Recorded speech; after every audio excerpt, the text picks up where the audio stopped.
Control করা হচ্ছে।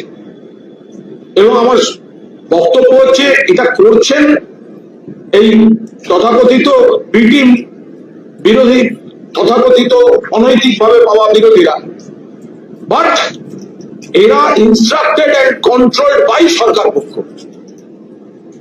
তারা প্রকৃত বিরোধী চাইছেন না, তারা সাজানো পুতুল চাইছেন কিছু। এরপর আমি নীতিগতভাবে একটা প্রতিবাদ করি, কারণ আখরুজ্জামান তিনি অপোজিশন তথাকথিত বিতর্কিত চিফ হুইপ, বাট তার হাতে ক্ষমতা দিয়ে রেখেছে স্পিকার।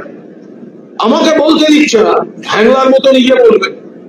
আর ওরা কি বলবে, ওরা কি বিরোধিতা করবে? ওদের তো বসিয়েছে বিজেপি, ওদেরকে বসিয়েছেই তো বিজেপিকে যাতে বেশি আক্রমণ না করা হয়। উনি যখন বলছিলেন আমি গিয়ে বললাম আপনি আমায় বলতে দেননি কেন, আপনি কেন আমার নাম কেটেছেন? তো তখন বাকিরা এলো, স্পিকার সাহেব বলছেন আপনি জায়গায় গিয়ে বসুন। মানেটা কি? দিনের পর দিন আমার কন্ট্রোল করা হবে, আমাকে বলতে দেওয়া হবে না। পুলিশ বাজেট আজকে আমি কদিন ধরে